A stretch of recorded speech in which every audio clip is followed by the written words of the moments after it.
think Bader Modern versus let me Benny. down. My Yeah. fight, my prediction sucked. What did you think? I don't know. So my last little bit of analysis, what I did was I watched Rico versus Bader, okay? And I just watched that last fight to see how powerful, how aggressive, how amazing, Bader Hari looked. Then I watched Benjamin Adegbuyi's last fight against D'Angelo Marshall, and I kind of compared what I saw. And at that point, I was like, because I was kind of hesitant, I was like, I understand Bader's powerful, but I knew what Benny could do. Benny's got like 18 glory fights. I've called almost every single one of his fights, so I know how good that man is. And we haven't seen Bader in a long time, so I kind of knew to keep that Bader hype a little bit down, because it's like that Conor McGregor. When Conor fights, the betting lines all change because he's so confident on the mic. He's so good at talking. So he'll actually sway the betting line. So I kind of knew how good Benny was. So what happened was, just watching their last fights, I was like, man, I don't know. Because I saw Benny get hit a little bit in his fight with D'Angelo Marshall, especially in the first round. So I was like, first round, he's getting hit. I don't know. When you look at Bader, most of his finishes, I think I want to say, if I remember the statistics, 46% of his knockouts have come in the first round.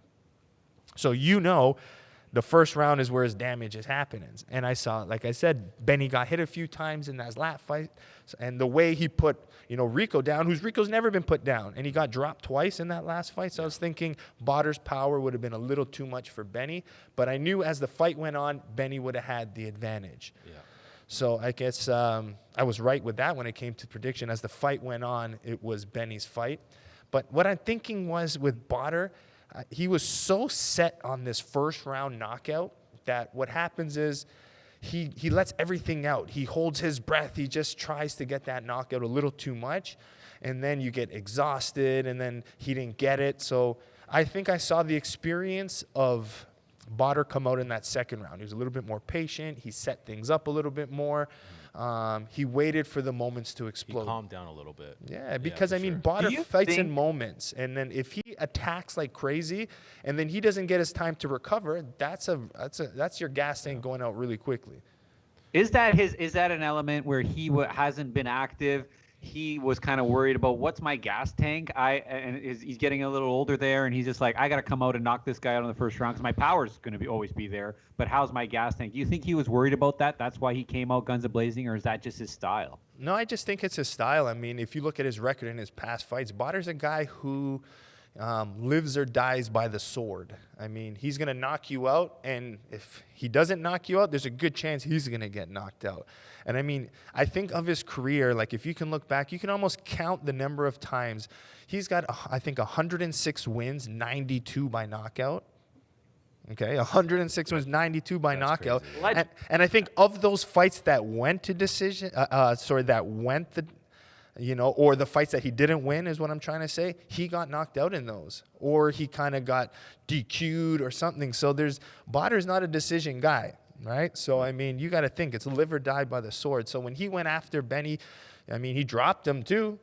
But I just showed, that third round, that Benny was just tough and was able to sit in there, weather the storm, and got his victory. What was Benny's latest fight? Was it D'Angelo Marshall, yeah. And before that, he got knocked out by Jamal Ben Sadiq. So, again, this is where I thought Bader's power would have played a little bit more of an advantage. Yeah, when he got knocked out by Jamal, it was a tournament fight, though. Yeah. Third. That was his third fight in one night. Yeah, he fought Jafar, and I forgot who else he fought.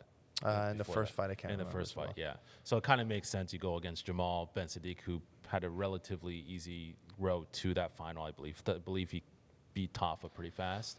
Yeah, but everyone just has their own things. Even in that fight when he fought Jamal Ben Sadiq, Jamal had to go southpaw because he broke his right hand. And he ended up knocking out Benny southpaw with the left hand because his right hand was broken, right? Yeah. So, I mean, everyone in a tournament has different variables and stuff like that. But just before him getting knocked out, you got to think the guy fought Rico Verhoeven twice. He was #1 contender for so long. Now I think he's moved as the #2 because Jamal Ben Sadiq moved his way and worked his way up to #1. But regardless, the man is Benjamin Adegbuyi, man, Mr. Gentleman. The guy's a stud. He's, very well respected. He's a respectful athlete himself. Really, and really cool. yeah, just guy, to be like, behind the chill. scenes, very pleasant to be Yeah. around. So, I mean, he deserves everything he kind of worked for. Yeah, I agree. Just the big issue now is that the problem is him and Rico train together, Yeah. and that's a big thing. I mean, that's something that it's going to be tough, man. I mean, you got to think those guys have been training together for 5 years now. I know it's everyone just says it's just business, it's just the sport.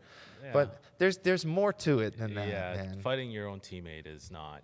It's not easy, man. IKF World Classic. We're at the event. Joe won it, his weight class, but we had two teammates in doing their own in the same weight class. They ended up having to fight the quarterfinals. They wanted to fight each other. They didn't care because Joe, when you get in the zone, you don't care. But later on, you think about difference. It wasn't right, so I had to spend the whole night trying to convince one of them to pull out. We decided we had to think strategically who's going to be most likely, who matches up better in the later rounds, and we picked that out. That sucks. So I mean, it's hard to fight teammate versus teammate and impossible. So even at that level. So I get that. Yeah, but this is for a world title. This is not even an amateur little tournament. You're talking about no Joe, shin guards, and you need that killer instinct, man.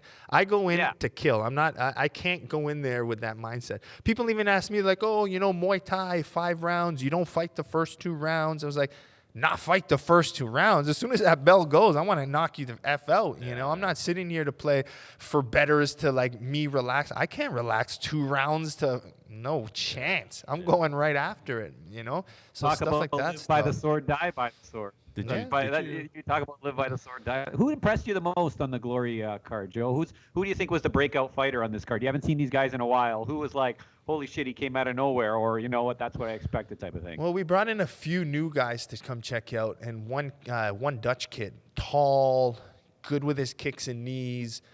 His name is Levi Richters, as they say in the Dutch. Nice pronunciation. I can't say those, Richters. But man, kid was good, tall. He ended up, his first fight wasn't the strongest. We brought in a French fighter, Marciano Baguandas. We didn't know much about him. He came in. The guy was 17-0, so we thought he would have had some good power. He's a headhunter. But, Richters kept him away, picked the body, and got a finish in the first round. And then he fought in the finals against a guy named Nordin Mahadin. Guy's a heavyweight who basically fights like a lightweight. The way he hits, moves, changes levels, head kicks, very good. But he went against the tournament favorite in the first round that went an extra round. And it was a straight-out war. So now, when you put him in the finals against Richters versus Mahadin, it was like one front kick, and that was it. I mean, didn't take too much. So that's a fight where I think it could have been totally different. I mean, Richters looked great. He's now, I think, 12-0. But still, like Mahadin fresh wouldn't have gone down like that. He took the best shots from Plazabot in that first fight. So, I mean, he was damaged. And this is why Costa and I always go back on why we hate tournaments, Because even when I fought Holtzkin, right, that was the fight that we always wanted fresh. There's too many variables. And I'll be honest with you. I just mentioned I'm a knockout fighter. Like, me winning by decision, I would still be upset. I'm all about if I got the finish, I was happy.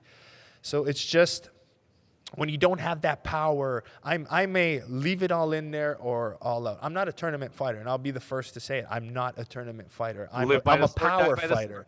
I'm an aggressive fighter. Like, I go in there to lay power out. I'm not in there to play hit and move. And so when you fight someone, at that point when I went into Japan, I only had my 11 professional fights. Holtzkin, I think, had 100 at that time.